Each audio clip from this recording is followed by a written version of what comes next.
afternoon we have come because God has invited us to come to His presence. இந்த சாயங்கால வேளையில நாம் ஏன் வந்திருக்கிறோம் என்று சொன்னால் கர்த்தர் நம்மை அழைத்துக் கொண்டிருக்கிறார். அவருடைய பிரசன்னத்துக்குள்ளாக தேவன் நம்மை அழைத்துக் கொண்டிருக்கிறார். See, every time that we come into the church, every time we come into the presence of God, it's not because of how great we are.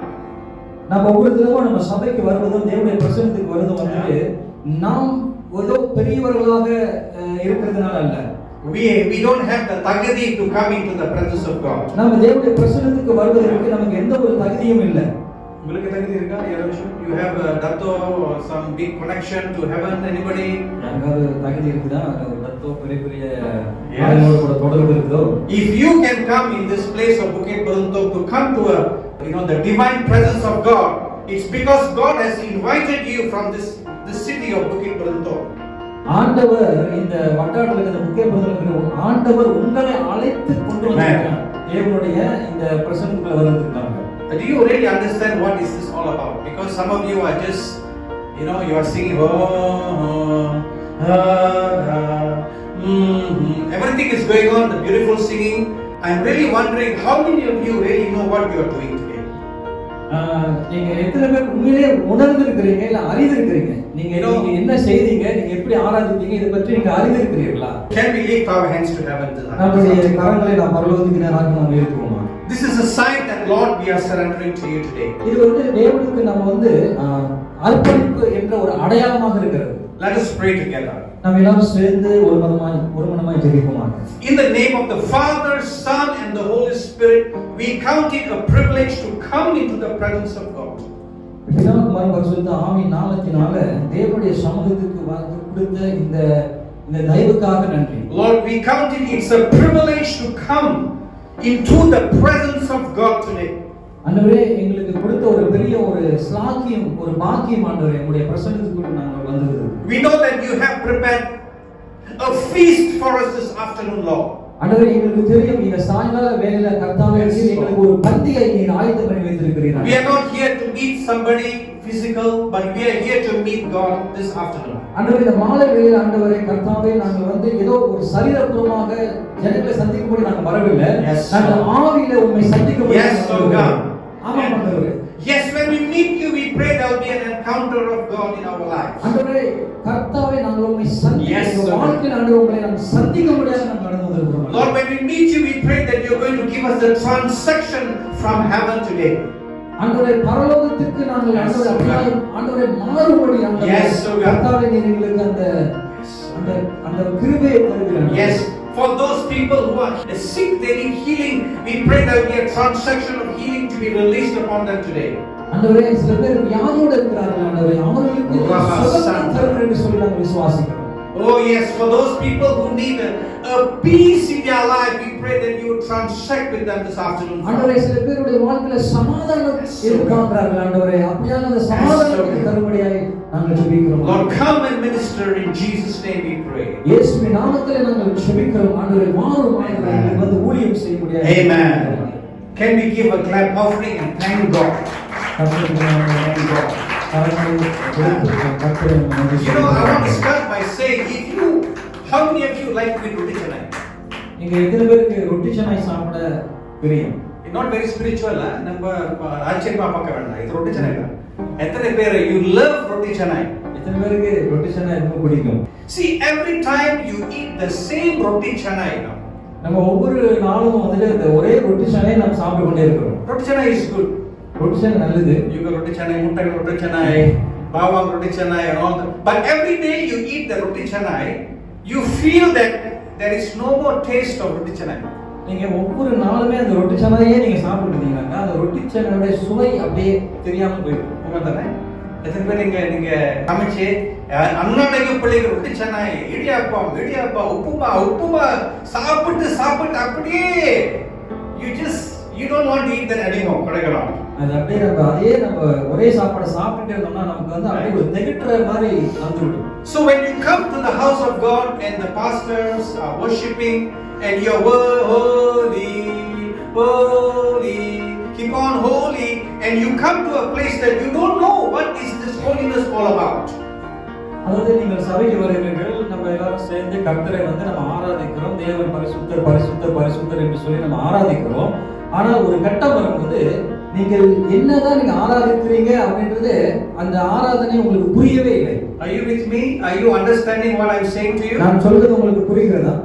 I'm trying to be as simple as possible. I'm here to talk to you in the manner that you can understand. நீங்கள் புரிந்து கொள்ளுகிற அளவுக்கு நான் உங்களோட கூட நான் பேசிக் கொண்டிருக்கிறேன். As I begin to wait in the presence of God, I begin to see மகிமையான தேவனோட presence. I begin to see such a glorious vision. You know?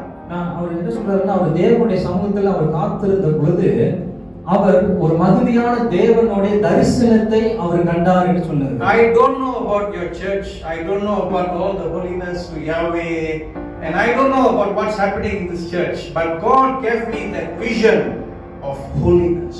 அவர் என்ன சொல்றாருன்னா, நம்முடைய சபையை பற்றியோ நம்மளை பற்றியோ இந்த இடத்தை பற்றியோ அவருக்கு எதுவுமே தெரியாது. ஆனால் கர்த்தரே வந்து எனக்கு இந்த பரிசுத்தம் என்ற இந்த தரிசனத்தை ஆண்டவர் கொடுத்தார் என்று சொல்கிறார். Isn't God great? கர்த்தர் எவ்வளவு மகிமையா இருக்கிறார். God is so great. God will talk to you today because I believe God wants to talk to you and teach you. You know, you're holy people here. How many people are holy here? பரிசுத்தமாக இருக்கிறீர்கள். எத்தனை பேர் நீங்க holiness பத்தி உங்களுக்கு தெரியும்? Holiness is an attitude that we cultivate in our life when we come into the presence of God. அதாவது தேவனுடைய சமூகத்துக்கு நாம் வரும்பொழுது இந்த பரிசுத்தம் என்பதுதான் ஒரு என்ன சொல்லுவாங்கன்னாக்கா நம்மளுடைய குணமாக இருக்க வேண்டும். Because God is so holy, I'll read to you from the book of 1 Peter 1 and verse number 60. Because it is written, be holy for I am holy. இங்கே எழுதப்பட்டிருக்கிறது, நான் பரிசுத்தமாக இருப்பது போல் நீங்களும் பரிசுத்தமாக இருங்கள் என்று எழுதப்பட்டிருக்கிறது. So whatever that you are doing here, you come every week and you're worshiping God, but you must be able to not just only sing that holy, don't just come and enjoy the service, but you need to experience the presence of holiness in your life. அதாவது நீங்கள் ஒவ்வொரு நாளும் ஒரு வாரமும் வந்துட்டு தேவனை நம்ம வந்து ஆராதிக்கிறோம், அவருடைய பிரசன்னத்தை கேட்கிறோம். நாம் வந்து எப்படின்னா தேவனுடைய இந்த பிரசன்னத்தை வந்து அனுபவிக்க வேண்டும் என்று சொல்லுகிறார். I'm going to teach you in the next half an hour to break it down to help you to understand what is the meaning of holiness. ஒரு அரை மணி நேரத்துல வந்துட்டு இந்த பரிசுத்தம் என்றால் என்ன அர்த்தம் என்று உங்களுக்கு நான் கற்றுக் கொடுக்க போகிறேன். And I want to teach you what is not holiness. பரிசுத்தம் என்றால் என்ன இல்லை என்ன அல்ல என்று நான் உங்களுக்கு சொல்லிக் கொடுக்க போகிறேன். Amen. Try to understand what God want to talk to you today. நீங்கள் ஆயத்தமாக இருக்க வேண்டும். நீங்கள் தயவு செஞ்சு தூங்கி விடாதீர்கள். கர்த்தர் இன்னைக்கு என்ன பேச போகிறாரோ நீங்க மிகுந்த கவனமோடு நீங்கள் கேட்க வேண்டும் என்று சொல்லி நான் கேட்டுக்கொள்கிறேன். In my messages I normally will ask people some questions. என்னுடைய பிரசங்கத்துல வந்து நான் வந்து சில கேள்விகளை நான் கேட்பேன். நீங்க ஆயத்தமா இருக்கணும் ஆன்சர் பண்றதுக்கு. நீங்க ஆயத்தமாக இருக்க வேண்டும். What is holiness? பரிசுத்தம் என்றால் என்ன? You are a holy people, you are coming to a holy church. நீங்கள் பரிசுத்த கூட்டம், நீங்கள் பரிசுத்த சபைக்கு வந்திருக்கிறீர்கள். What is holiness? பரிசுத்தம் என்றால் என்ன? Without sin. Thank you. So இப்போ நான் உங்களுக்கு ஒரு பொருள் கொடுக்கிறேன். ஓகே? இப்போ நான் கொடுக்கும்போது நீங்க என்ன செய்யணும்? ஒரு பொருள் கொடுக்கிறேன். ஓகே? இப்போ நான் கொடுக்கும்போது நீங்க என்ன செய்யணும்? நீங்க என்ன செய்யணும்? You have to show your hand and then do what? Take it. This is called holiness. Holiness means I am giving this product, this material is something valuable to me, and I am giving it to God. பரிசுத்தம் என்று சொன்னால் இப்ப என்னுடைய ஒரு விலைமதிப்பான ஒரு பொருளை நான் அதை வந்து கர்த்தரிடத்திலே நான் கொடுப்பது. So this is maybe 1,000 ringgits worth of product. It's very important to me. இது ஒரு 1000 வெள்ளி ஒரு மதிப்புள்ள ஒரு பொருளாக இருக்கலாம். So I am giving this to God and say, Lord, I thank you. இதை நான் வந்து ஆண்டவரிடத்துல கொடுத்துட்டு நான் சொல்றேன், நன்றி ஆண்டவரே என்று சொல்லுகிறேன். Thank you. So holiness is not some people like to feel high, you know. Sometimes you eat a lot of rasam, you feel like high. Oh. பரிசுத்தம் என்ன சில பேர் என்ன நினைக்கிறாங்க, பரிசுத்தம் என்று சொன்னா அப்படியே ரொம்ப ஒரு என்னமோ அவங்களுக்குள்ள ஒரு பெரிய ஒரு உயரமான ஒரு விஷயம் போல அவங்க நினைக்கிறாங்க. It's not a feeling. அது வந்து ஒரு உணர்வு அல்ல. உணர்வு இருக்கணும். Okay. But it's not just a feeling. அது உணர்வு மாற்றமே அல்ல. You are giving your life to the hands of God. That is called holiness. உங்களுடைய வாழ்க்கையே நீங்க வந்து கர்த்தருடைய கரத்திலே நீங்கள் ஒப்பு வைக்கிறீங்க, அதுதான் பரிசுத்தம். That is called holiness. அதுதான் வந்து பரிசுத்தம் என்று அழைக்கப்படுகிறது. Are you with me? நீங்க என்னோட கூட The meaning of Greek and Hebrew talks about that we are that vessel and we are giving ourselves as being set apart from this world, from our own desires. We are giving ourselves to God and say, Lord, here I am. எபிரேயர் கிரேக்க மொழியிலே அது என்ன அர்த்தம் என்று சொன்னால், ஒரு பாத்திரம், இப்ப நம்ம வந்து ஒரு பாத்திரமாக இருக்கிறோம். இந்த பாத்திரத்தை வந்து தேவனுடைய கரத்துல நம்ம ஒப்பு கொடுக்கிறோம். அதாவது நான் உலகத்தோடு கிடையாது, நான் உலகத்தோடு இல்ல ஆண்டவரே, நான் வந்து நான் வந்து வேறு பிரித்து நான் உம்முடைய கரத்துல ஒப்பு கொடுக்கிறேன் என்றுதான் அதனுடைய அர்த்தம். So this is like kuih lapis. Like kuih lapis, how many of you like kuih lapis? எத்தனை பேர் வந்து அந்த குவை இருக்கீங்களா, அந்த கலர் கலரா இருக்கும்? Anybody don't like kuih lapis? I'm going to give you bits by bits to explain to you the deep meaning of holiness. நான் வந்து கொஞ்சம் கொஞ்சமாக அந்த பரிசுத்தத்துடைய ஆழத்தை பத்தி நான் உங்களுக்கு கற்றுக் கொடுக்க போகிறேன். Whatever that you are doing on that other side, this is the holy altar, and you are sitting on the other side and you are enjoying the worship, or you feel the presence, you feel a sensation in your body. இப்ப நீங்க பாத்தீங்கன்னா இது வந்து பரிசுத்த ஸ்தலமாக இருக்கிறது. நீங்கள் அங்கே நின்று நீங்கள் கர்த்தரை ஆராதிக்கிறீர்கள். நீங்க அப்படி ஆராதிக்கும் பொழுது உங்களுக்குள்ளார என்ன மாதிரியான ஒரு உணர்வு? அது ஒரு உணர்வு is part of the holiness. அந்த உணர்வு என்று சொல்லும்போது அது ஒரு பகுதியாக இருக்குது, பரிசுத்தத்துக்கு ஒரு பகுதியாக இருக்குது. Sometimes when you lift your hands, you can feel there's a heat on your body. சில நேரத்துல நீங்க கைகளை உயர்த்தும் பொழுது உங்களுடைய சரீரத்துல ஏதோ ஒரு சூடான ஒரு உணர்வை நீங்க உணர முடியும். அப்படி நீங்க அனுபவிச்சிருக்கீங்களா? அனுபவிச்சீங்களா? That is the feeling that comes from the presence of God. அது தேவனுடைய பிரசன்னத்தினால் வருகிற ஒரு உணர்வு. But ஆனாலும் you can be sitting there or standing there. நீங்க அங்கேயே அமர்ந்திருக்கலாம், இல்ல நின்று கொண்டு இருக்கலாம். You also can say holy, சும்மா ஒரு holy. See, there is no impact on you because you are just thinking something external. உங்களுடைய வாயிலிருந்து நீங்க வெளியே தான் நீங்க அந்த வார்த்தையை பரிசுத்தம் என்று சொல்றதுனால அந்த எதுமே வந்து உங்களுக்கு எந்த ஒரு பாதிப்பும் உங்களுக்கு கொண்டு வரல. Yes, sometimes we just say but we don't mean from our heart. நம்ம சில நேரத்துல வந்து நம்ம சொல்றோம், வாயினால சொல்றோம், ஆண்டவரே உங்களை நான் இயேசுவே உங்களை நேசிக்கிறேன், யாவே உங்களை நேசிக்கிறேன். ஆனா நம்ம சொல்றது இருதயத்துல இருந்து அதோட அர்த்தத்தோட கூட நம்ம சொல்றது கிடையாது. Are you with me? நோடுறீங்களா? When you set yourself apart to God and come to worship, அதாவது நீங்கள் உங்களை தனித்து வேறுபிரித்து நீங்கள் தேவனுடைய சமூகத்தில் வந்து கர்த்தரை ஆராதிக்கும் பொழுது, then அப்பொழுது you can feel the presence of God. அப்பொழுதுதான் நீங்க தேவனுடைய பிரசன்னத்தை நீங்கள் உணர முடியும். So that is the first thing that you must do as a Christian. இதுதான் முதல் காரியம், ஒரு கிறிஸ்தவனாக செய்கிற முதல் ஒரு காரியம் இதுதான். That is, you need to surrender your life to God. அதாவது தேவனுக்கு உங்களுடைய வாழ்க்கையை முற்றிலுமாக நீங்கள் அர்ப்பணிக்க வேண்டும்.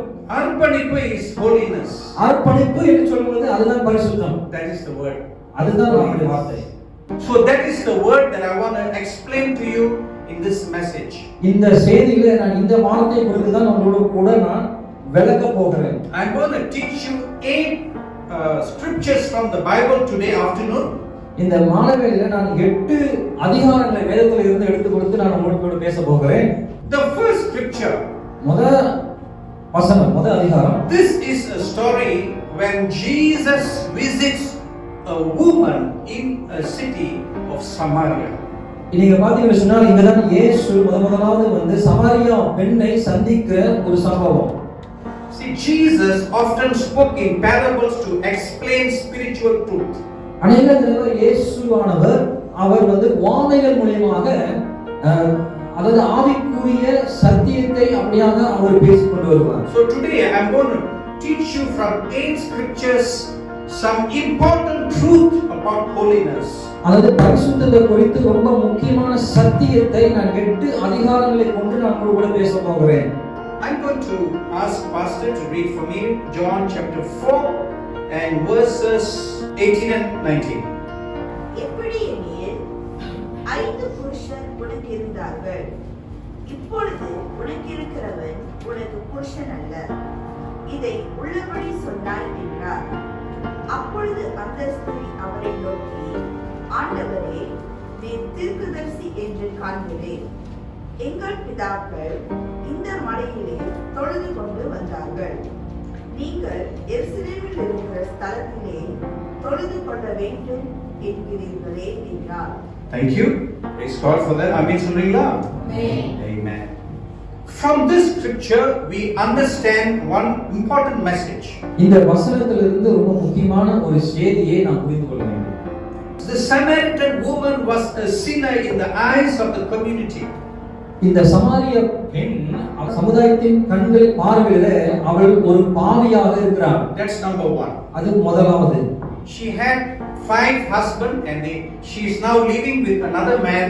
So she has 6 husbands and she was like someone who is a sinner in that city of Sychar. நீங்க பாத்தீங்கன்னு சொன்னால் அவளுக்கு 5 புருஷன்கள் இருக்கிறது. அதோடு கூட சேர்த்து இப்போ ஒரு 6வது புருஷனோடு கூட ஆணோடு கூட அவள் வாழ்ந்து கொண்டிருக்கிறாள். அதனால அந்த சமுதாயத்தின் பார்வையில அவள் ஒரு பாவியாக இருக்கிறாள். That's number one. Number two, that this woman, from the perspective of the Jewish people, they are like unholy people.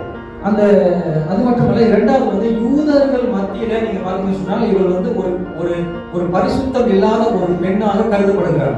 The Samaritans and Jews, they have different understanding. They say that Jewish people are holy people and Samaritan people are unholy people.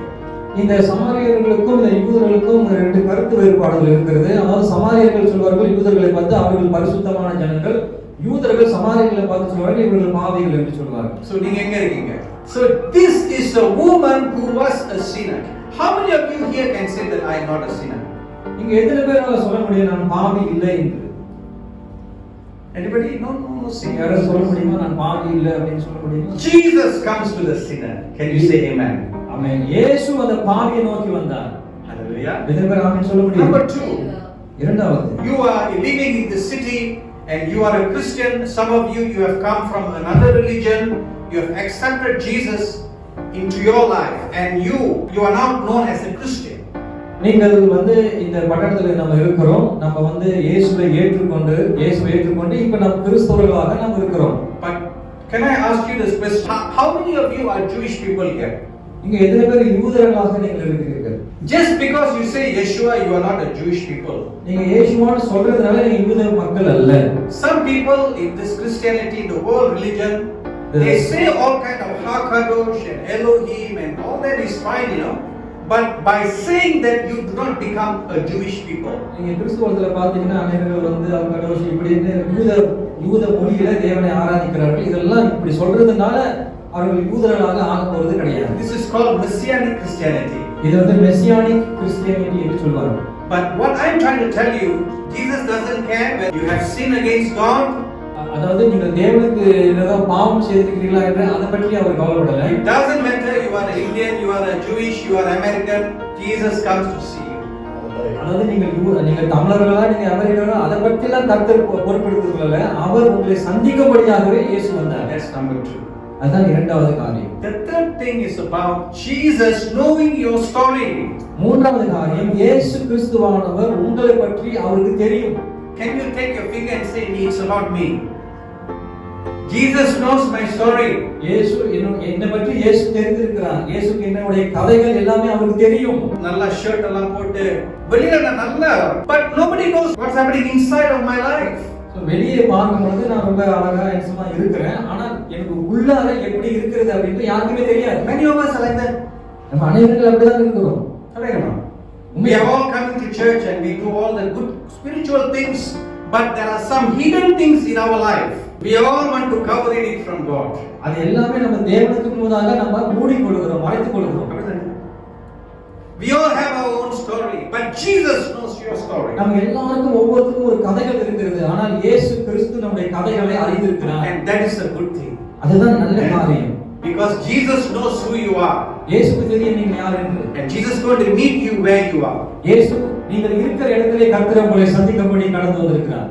I want to just explain to you from this story something happened. இந்த கதையில இருந்து ஒரு காரியம் நடந்திருக்கிறது. If I come and tell you and say, oh, you are already having 5 husbands, huh? Oh, and now you are having one affair, huh? How would you feel about it? உங்களை பார்த்து அவங்கள்ட்ட நான் சொல்றேன், உனக்கு வந்து 5 ஆள் இருக்குது, 5 ஆள் வைத்திருக்கிற, இப்ப இன்னும் 6வது ஆம்பளையோட கூட உங்களுக்கு தொடர்பு இருக்குது அப்படின்னு அவங்களை பார்த்து சொன்னா உங்களுக்கு எப்படி இருக்கும்? You feel happy? உங்களுக்கு சந்தோஷமா இருக்குமா? You feel shame? உங்களுக்கு வெட்கமா இருக்கும். That's what happened in this story. And suddenly the woman want to plant Jesus and say that, oh Jesus, I see that you are a prophet. இப்ப இயேசு வந்து இத பற்றி பேசும்போது உடனே இயேசுவுக்கே அவங்க வந்து என்ன பண்றாங்கன்னா ஒரு பிளாந்தாவை பூசுறாங்க. அதாவது இல்ல அவங்க வந்து கதையை மாத்துறாங்க. நீங்க எனக்கு தெரியும் நீங்க வந்து தேவனுடைய தீர்க்கதரிசியாக இருக்கிறீங்க அப்படின்னு சொல்லி கதையை மாத்துறாங்க. That is our story. இப்படிதான் நம்மளுடைய கதையும். Maybe the pastor comes to talk to you, or even when God reveals some secrets about you, suddenly you are thinking about, oh, you are diverting the attention of that matter of sin in your life. உங்களுடைய பாவத்தை குறித்து ஊழியக்காரர்களோ இல்ல ஆண்டவரை வெளிப்படுத்தும் பொழுது நீங்க என்ன பண்ணுவீங்கன்னா அந்த கதையை வந்து அப்படியே நீங்க மாற்றி நீங்க வேற கதையை நீங்க கொண்டு வந்து பேச ஆரம்பிச்சீங்க. And subsequently in verse number 20, she is explaining to Jesus, Jesus is God who created the whole world, and he says in verse number 20, our father worshipped in this mountain, and you say that Jerusalem is the place of holiness where the Jewish worship God. இப்போ அந்த நீங்க பாத்தீங்கன்னா இந்த வசனத்துல அந்த பெண் அப்படியே கதையை மாற்றி ஆண்டவர்களிடத்திலே அவள் வந்து விளக்கத்தை சொல்லிக் கொண்டிருக்கிறாள். அதாவது அவள் என்ன சொல்றான்னா, சமாரியர்கள் இந்த மலையில தான் தேவனை ஆராதிப்போம், நீங்க யூதர்கள் நீங்கள் எருசலேமில் அல்லவா நீங்கள் கர்த்தரை ஆராதிப்பீங்க அப்படிலாம் சொல்லி அவள் கதையை மாற்றி பேசிக் கொண்டிருக்கிறாள். So number one is this. முதலாவது, holiness is not just our mental knowledge about God. அதாவது பரிசுத்தம் என்று சொல்லும்போது நம்மளுடைய மூளை, அதாவது அறிவுபூர்வமான காரியம் அல்ல. You are like bhakti, Oh, jnana marga. Oh, I know about God. I know about all the revelation. I know about the Spirit. It's not about the cleverness of human being, but holiness is about knowing God. அதாவது பரிசுத்தம் என்று சொல்லும்போது நீங்க பாத்தீங்கன்னா சொன்னா நம்ம என்ன நினைக்கிறோம் அப்படின்னு சொன்னா நம்மளுடைய அறிவினால ஆண்டவர் எனக்கு தெரியும், ஆண்டவர் அப்படி இப்படின்னு சொல்லி நம்ம நினைக்கிறோம். ஆனால் அது அல்ல, தேவனை பற்றி அறிவதுதான், கர்த்தரை பற்றி அறிவதுதான் பரிசுத்தம். I hope that you will not be like that. நான் நம்புகிறேன், நான் விசுவாசிக்கிறேன், நீங்கள் அப்படிப்பட்ட ஜனங்களாக இருக்க மாட்டீங்க. Don't think that you are so clever about Bible, because when you talk to some people, for example, if I'm going to tell you, brother, this is happening to you. இப்ப நான் வந்து இப்ப உங்களை பார்த்து நான் சொல்றேன், சகோதரனே உங்களுக்கு இந்த மாதிரி காரியம் உங்களுக்கு நடக்குது. அப்படியே you begin to deny the whole truth. நீங்க அப்படியே அந்த முழு சத்தியத்தையும் உண்மையோ நீங்க என்ன பண்ணீங்கன்னா மறுதலிப்பீங்க. அப்படியே you are telling another pastor, can you pray for me? கதையை அப்படியே மாற்றிட்டு, பாஸ்டர் எனக்காக நீங்க ஜெபிக்க முடியுமா அப்படின்னு சொல்லி நீங்க கேட்க ஆரம்பிச்சீங்க. So friends, I pray that number one, that we will not glorify in our mental understanding about God. அதாவது தேவனை வந்து நம்மளுடைய அறிவினால தேவனை நம்ம மகிமைப்படுத்த கூடாது. That's number one. அது முதலாவது. Do you understand? உங்களுக்கு புரியுதா? Number two, I want to go to this scripture. இரண்டாவது இந்த வசனத்துல நான் போகிறேன். This is a story taken from the book of Luke chapter 18. லூக்கா எழுதின சுவிசேஷம் 18வது அதிகாரம் verse number 11 to 13. பரிசேயன் நின்று, தேவனே, நான் பரிகாரர், அநியாயக்காரர், விபச்சாரக்காரர் ஆகிய மற்ற மனுஷரைப் போலவும் இந்த ஆயக்காரரைப் போலவும் இராததினால் உம்மை ஸ்தோத்திரிக்கிறேன். வாரத்தில் 2 தரம் உபவாசிக்கிறேன். என் சம்பாத்தியத்தை எல்லாம் தசமபாகம் செலுத்தி வருகிறேன் என்று தனக்குள்ளே ஜெபம் பண்ணினார்.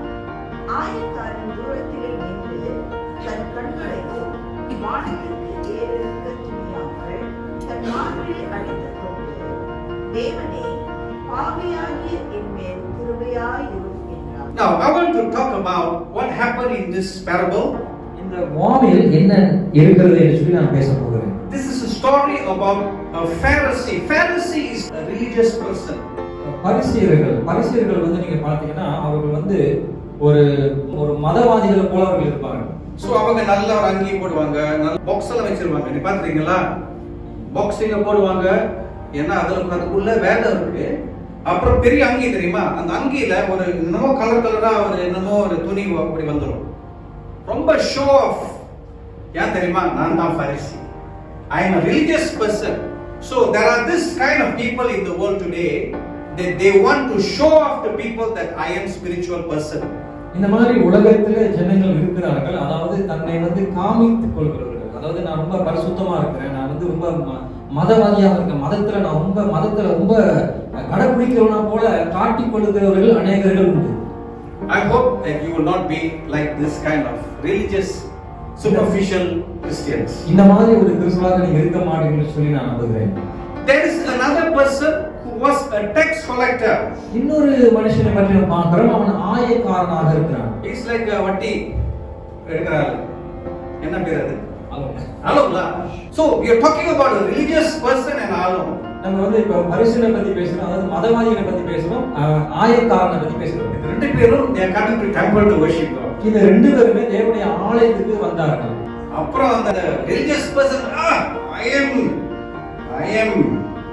am ன்னு சொல்லி ரொம்ப சொல்றாரு.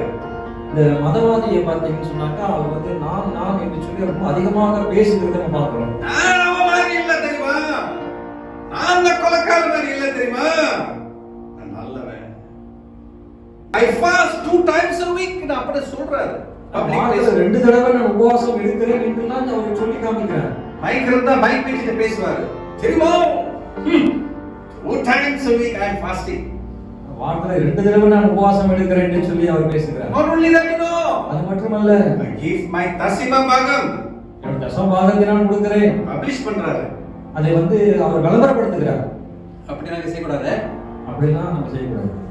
But ஆனாலும் there is this tax collector. இந்த ஆயக்காரன், so that spiritual person is standing in front. அந்த வந்து ஒரு மதவாதி அந்த இடத்துல நின்று கொண்டிருக்கிறார். டான்ஸ் ஆடி பெரிய என்னமோ ஷோ பண்றாரு. ஓகேயா? அப்புறம் பின்னால இருந்து இந்த டாக்ஸ் கலெக்டர் என்னை மன்னியும் மன்னவரேன்னு சொல்லி அங்க இருக்கிறார். So this is the story of comparison of 2 types of people. இங்க நம்ம ரெண்டு மாதிரியான மனுஷர்களை பத்தி நாம் பார்க்கிறோம். Holiness is not about showing off. பரிசுத்தம் என்றால் நம்ம வந்து அதை அப்படியே காமித்துக் கொள்கிறது அல்ல. Okay, first one I say to you, holiness is not about your mental knowledge. நான் முதலாவது சொன்னேன், பரிசுத்தம் என்று சொன்னால் நம்மளுடைய அறிவுபூர்வமான காரியம் அல்ல. Number 2, holiness is not about a big story and putting up on the Facebook, for example, in the Samirathala there's a lot of catastrophe. So for example, you go and buy school bag for the children, என்ன பண்ணுவீங்க, போட்டோல எடுத்துட்டு வீடியோல எடுத்துட்டு எல்லாம் Facebookல போட்டு எல்லாரும் பார்க்கிறதுக்கு நீங்க அப்படியே விளம்பரம் பண்றது, அதெல்லாம் தப்பு, செய்யக்கூடாது. நீங்க நற்காரியம் செய்யும்போது என்ன செய்யணும் தெரியுமா? Just do it. நீங்க நல்ல காரியத்தை செய்யும்போது நீங்கள் அதை அப்படியே செய்யுங்கள். அதை வந்து விளம்பரப்படுத்தி காமிக்க வேண்டிய அவசியம் கிடையாது. For example, God has made you an engineer or a good salary. If you got $3,000, $5,000, $10,000, you got a lot of money. And in this city of Hebron, there are some many people who are poor people. இந்த பட்டணத்துல நீங்க பாத்தீங்கன்னா ஒருவேளை நீங்க நல்ல ஒரு படித்த ஒரு இன்ஜினியராகவோ 3,000 ரூபாய் சம்பாதிக்கிறவர்களா இருந்தாலும் உங்க இதே பட்டணத்துல ஏழை மக்களும் இருக்கிறார்கள். So when you see the poor people, 20 poor people are standing there in one hut, what will you do? அங்க ஒரு 20 பேர் ஒரு ஏழை மக்கள் நின்று கொண்டிருக்கும் பொழுது நீங்கள் அவர்களை பார்த்து என்ன செய்வீர்கள்? சொல்றீங்களா? அதுதான். But உங்களோட நீங்க செய்ய உதவி தெரியுமா? உங்களுக்கு 10,000 இருக்கு, you have so much of money. அதுல இருந்து ஒரு 100 ringgit எடுத்துட்டு நீங்க ஒரு இட்லி டேப் வாங்கி கொடுக்குறீங்க, ஒரு ரொட்டி சனை வாங்கி கொடுக்குறீங்க. நம்ம செய்யும் போது என்ன தெரியுமா, வீடியோ எடுக்கிறீங்க, அந்த ஆங்கிள் இருந்து போட்டோ, இந்த ஆங்கிள் இருந்து போட்டோ, அந்த ஆங்கிள் இருந்து போட்டோ, எல்லாம் மூஞ்சி காமிச்சு நீங்க கொடுக்கறதெல்லாம் பப்ளிஷ் பண்றீங்க. அப்படி எல்லாம் செய்யுங்க. So this holiness is not about showing off to other people. பரிசுத்தம் என்றால் மற்றவரிடத்துல நம்ம வந்து விளம்பரப்படுத்தி காமிக்கிற ஒரு காரியம் அல்ல. Amen. அப்படி நீங்க செய்யக்கூடாது. Because I did explain to you, holiness is not about a feeling. It's not how you lift your hands to God. நான் சொன்னேன், பரிசுத்தம் என்றால் வந்துட்டு ஒரு அதாவது உணர்வு மாற்றம் அல்ல. அதாவது நீங்கள் கைகளை இப்படி உயர்த்துறது இந்த மாதிரி காரியம் உணர்வு மாற்றம் அல்ல. Yes, that is important. Your expression is important. Some people you cry, so they show பண்ணிட்டு a lot of things. So all this is not how it's supposed to be. சில பேர் பாத்தீங்கன்னா கண்ணீர் வடிப்பார்கள், சில பேர் பாத்தீங்கன்னா ஆர்ப்பாட்டம் பண்ணி கத்துவார்கள். இப்படியாக செய்கிறது அல்ல, இது பரிசுத்தம் அல்ல. I'm going to go to the next scripture, scripture number 3. மூன்றாவது வசனத்துக்கு நான் We are going to look at this story about a woman who had a good heart. அவளுக்கு நல்ல ஒரு இருதயம் உள்ள ஒரு பெண்ணை பற்றி நாம் பார்க்க போகிறோம். Mark chapter 12 and verse number 42. மூன்றாவது அதிகாரம் verse 42வது வசனம். ஏழையான ஒரு விதவையும் வந்து ஒரு துட்டுக்கு சரியான 2 காசை போட்டாள். அப்பொழுது அவர் தம்முடைய சீஷரை அழைத்து, காணிக்கை பெட்டியில் பணம் போட்ட மற்றெல்லாரை பார்க்கிலும் இந்த ஏழை விதவை அதிகமாய் போட்டாள் என்று மெய்யாகவே உங்களுக்கு சொல்லுகிறேன். Jesus was sitting on the side and Jesus was observing, whenever you got the kanika peti, right? Jesus was watching the attitude of people giving an offering. நீங்க பாத்தீங்கன்னா சொன்னால் இயேசு அந்த ஆலயத்துல அவர் அமர்ந்து கொண்டு அந்த காணிக்கை பெட்டி இருக்குது இல்லையா, அதை நேராக அவர் அங்க பார்த்து கொண்டிருக்கிறார். அங்க உள்ள மக்களோட ஜனங்களுடைய குணங்கள், அவர்களுடைய சுபாவங்களை அவர் கவனித்துக் கொண்டிருக்கிறார். So in any community there are rich people, normal people, and there are poor people. நீங்க பாத்தீங்கன்னா எல்லா சமுதாயத்திலும் வந்து பணக்காரர்கள் இருக்கிறார்கள், நடுத்தரமானவர்கள் இருக்கிறார்கள், ஏழை ஜனங்கள் இருக்கிறார்கள். But to give is a command from God. ஆனால் கொடுப்பது என்பது அது தேவனால் கொடுக்கப்பட்ட கட்டளை. நீங்க கொடுக்குறீங்களா? சபைக்கெல்லாம் கொடுக்குறீங்களா? ஆஃபரிங்கெல்லாம் கொடுக்கணும். Okay, alright. So now Jesus was saying to the disciples that this poor woman gave only 2 mites. இப்ப இயேசு வந்து சீஷர் இடத்துல அவர் சொல்லுகிறார், இந்த ஸ்திரியானவள் 2 வெள்ளி காசு மட்டுமே அவன் கொடுத்தாள் என்று சொல்லி. I'll ask you the question. For example, there is a big rich man who comes. How much will he give to the offering? நான் உங்களை பார்த்து கேட்கிறேன், ஒரு பணக்காரர் வந்தார் என்று சொன்னால் அவர் எவ்வளவு காணிக்கையை அவர் கொடுப்பார்? 100 ringgits, 1000. So Jesus was saying, பாருங்க, இங்க நீங்க 200 ringgits போட்டுட்டீங்க. இவங்க 2 பைசா போட்டுருக்காங்க. எது கூட அந்த டாச்சிங்ல எது பெருசு? 200 தானே பெருசுங்க. என்ன ஒரு விசுவாசி. Praise God. தேவனோட டாச்சிங்ல அந்த 200 ringgits கூட என்ன தெரியுமா? Even you can put $2,000, but இருதயம் ஏன்னா நீங்க ஷோ ஆஃப் போடுறீங்க. உங்களுக்கு you are a Latchathipathi, maybe you are making 10,000 ringgits a month. நீங்க 200 அது குறைவு, போட்டா 1000 ringgits கொடுக்கும் தெரியுமா? But this woman had nothing. She gave whatever she had into the offering box. நீங்க பாத்தீங்கன்னா சொன்னால் பணக்காரர்கள் அதிகமாக கொடுக்கலாம், ஆனால் இந்த ஏழை இந்த ஸ்திரியானவள் அவள்கிட்ட இருந்த அந்த 2 வெள்ளி காசை மட்டும்தான் அவள் கொடுத்தாள். அவளுடைய இருதயத்திலிருந்து அவள் கொடுத்தாள் என்று சொல்லி பார்க்கிறோம். நீங்க நல்லா சொன்னீங்கம்மா. Thank you.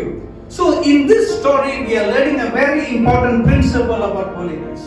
இந்த வசனத்துல நம்ம ரொம்ப முக்கியமான பரிசுத்தத்தை பற்றி ஒரு கோட்பாடுகளை நாம் பார்க்கிறோம்.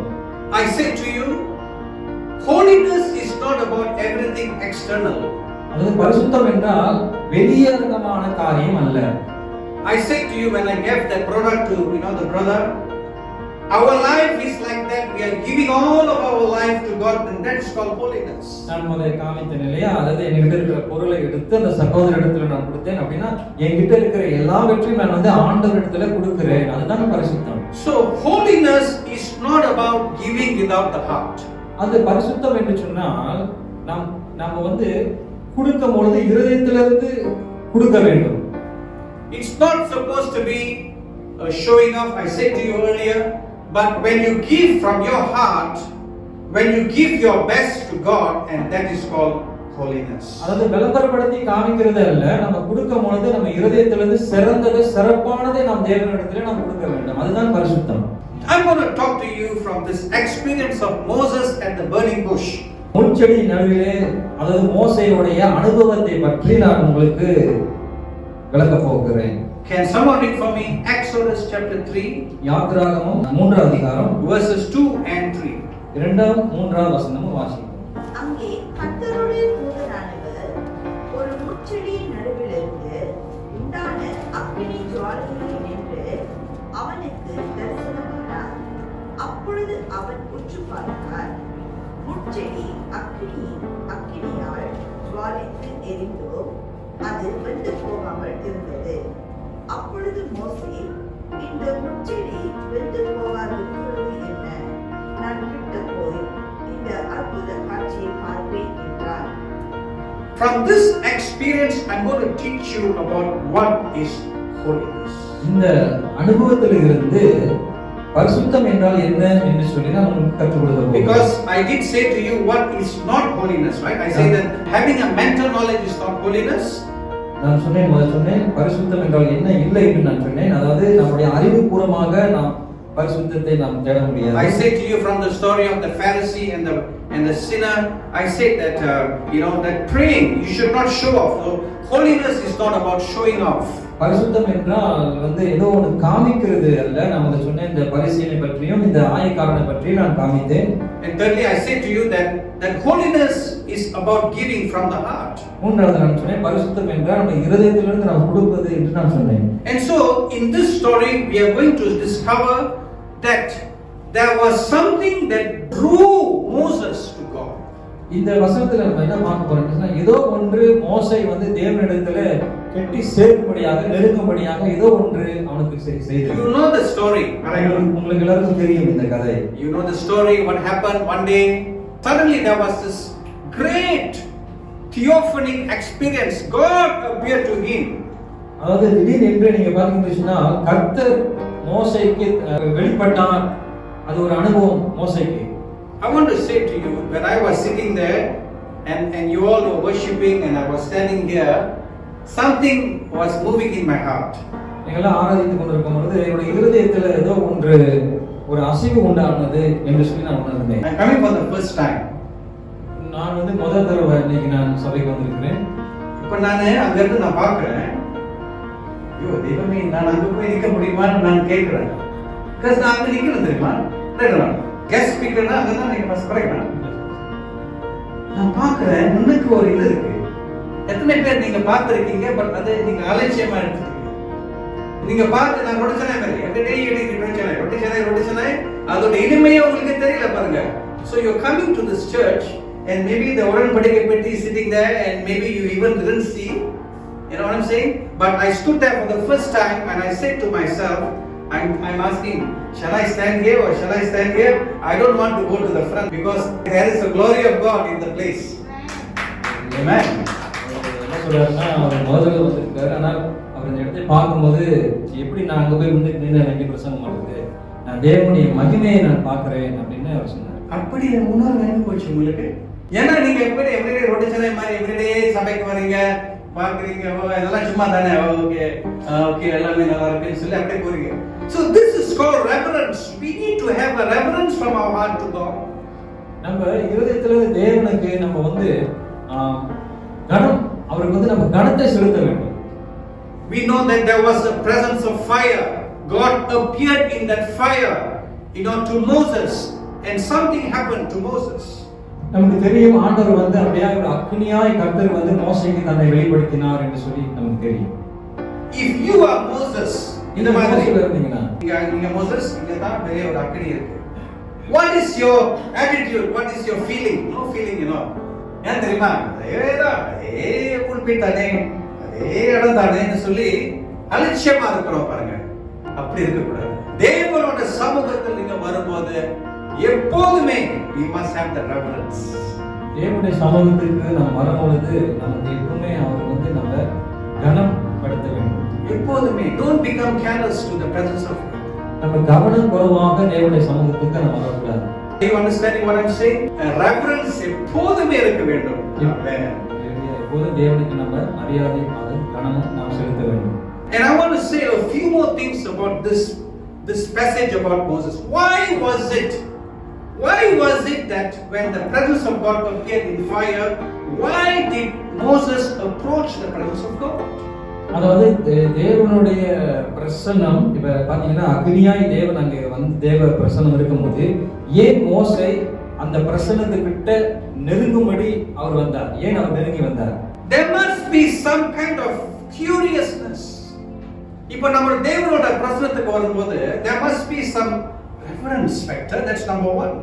But Moses was prepared by God. நீங்க பாத்தீங்கன்னு சொன்னால் மோசேயை கர்த்தரை ஆயத்தப்படுத்தி அவர் கொண்டு வந்திருக்கிறார் என்று சொல்லி பார்க்கிறோம். The Bible records and the theologians have understood that Moses was in this place of Midian for 40 years. வேத அறிஞர்கள் என்ன சொல்றாங்கன்னு சொன்னால் இந்த மிடியான் என்ற இந்த தேசத்துல மோசே 40 வருஷம் அவர் இருந்தார் என்று சொல்றாங்க. He came from the land of Egypt. He ran away because they were trying to catch him from Egypt. And so God took him to this place of Midian, and he got married and he has children. But he was in this place for 40 years. நீங்க பாத்தீங்கன்னா சொன்னா மோசே வந்து எகிப்தில இருந்து அவர் ஓடி வந்தார். ஏனென்றால் அவரை வந்து பிடிக்கும்படி கைது செய்யும்படி அவரை துரத்தினார்கள். அதனால அவர் வந்து மீடியான் தேசத்துல போய் ஏறக்குறைய 40 வருஷம் அவர் அங்க வாழ்ந்திருக்கிறார். 40 years Moses is waiting for God's presence here. தேவனுடைய பிரசன்னத்துக்காக 40 வருஷம் மோசே காத்திருந்தார். There was a famine in the heart of Moses. I want God in my life னு சொல்லி ஒரு வாஞ்சை. So God was preparing this man Moses for 40 years to meet the presence of God. நீங்க பாத்தீங்கன்னா மோசேக்குள்ளார ஒரு வனாந்தரத்துல இருக்கிற ஒரு தாகம், ஒரு வறண்ட நிலத்துல எப்படி ஒரு தாகமாக இருக்கணும் அந்த மாதிரி ஒரு தாகம் அந்த மோசேக்குள்ள இருந்தது. தேவன் அவனை அப்படியாக கர்த்தரே அவனை ஆயத்தப்படுத்தி தேவனுடைய சமூகத்துக்கு தேவனுடைய பிரசன்னத்துக்கு கொண்டு வந்தார் என்று சொல்லி பார்க்கிறோம். So அம்மா சொன்னாங்க it's a correct answer, you know, there's a fire. He knew there's something different about this fire, and in his spirit I believe he knew that this was God that was appearing to him. அவனுக்கு தெரிகிறது இது தேவன்தான் அவர்தான் வந்து காட்சி அளித்திருக்கிறார் வெளிப்படுத்திருக்கிறார் என்று சொல்லி ஒரு உணர்வு அவனுக்குள்ளார இருக்கிறது. Amen. And so number 4 is that holiness is birthed out of our reverence towards our God. பரிசுத்தம் என்றால் நாம் தேவனுக்கு நாம் கணத்தின் மூலமாக தேவனை நம்ம வந்து மரியாதை அவர் கணப்படுத்துறதுனால பிறக்கிறது தான் இந்த பரிசுத்தம். Are you following the stories so far, this message? Is it helping you so far? இந்த செய்தியை நீங்கள் கேட்டுக்கொண்டு Yeah, this is what we need to practice after I leave. Pastor will have to check. Okay. Now I'm going to go to the 5th scripture. அஞ்சாவது வசனத்துக்கு போகிறேன். Can one of you read for me 1 Corinthians 2, 9 and 10? 1 கொரிந்தியர் 2 அதிகாரம் 9 இலிருந்து 10வது வசனம். எழுதியிருக்கிறபடி தேவன் தம்மில் அன்பு கூறுகிறவர்களுக்கு ஆயத்தம் பண்ணினவைகளை கண் காணவும் இல்லை, காது கேட்கவும் இல்லை, அவைகள் மனுஷனுடைய இருதயத்தில் தோன்றவும் இல்லை. நமக்கோ தேவன் அவைகளை தமது ஆவியினாலே வெளிப்படுத்தினார். அந்த ஆவியானவர் எல்லாவற்றையும் தேவனுடைய ஆழங்களையும் ஆராய்ந்திருக்கிறார். I begin to talk about Moses, just now in the 4th scripture. Why was Moses able to understand that this is God's reality? நான் சொன்னேன் அதாவது மோசேனால எப்படி புரிந்து கொள்ள முடிந்தது இது தேவனுடைய பிரசன்னம் தான் என்று சொல்லி. I also said to you that many of you come here and you are listening to pastor preach. You come here, you participate in the worship, but many of you do not get an understanding about the God that you are singing to. அதாவது நீங்க அனைவர்கள் வந்து வரீங்க, நீங்க ஆராதிக்கிறோம், தேவனுடைய செய்தியை கேட்கிறோம். அது தேவனை பற்றி ஒரு அறிவு நமக்கு இல்லாமல் இருக்கலாம். Am I saying the correct thing?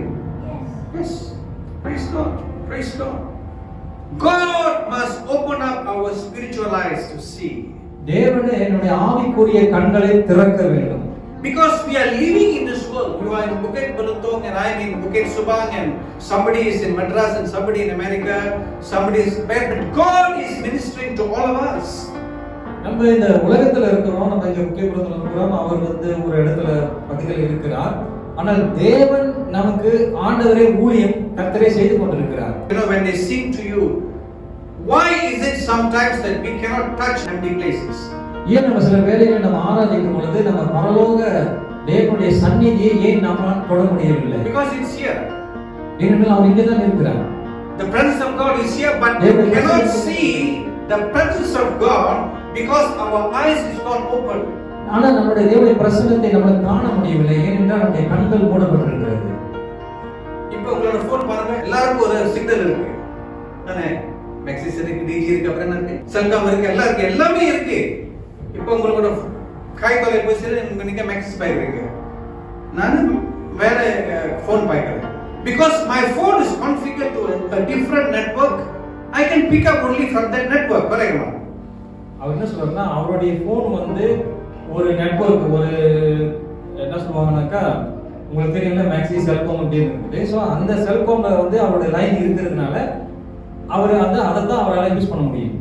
But if I want to go to the connection and say I want to go to Celcom, you never register for Celcom.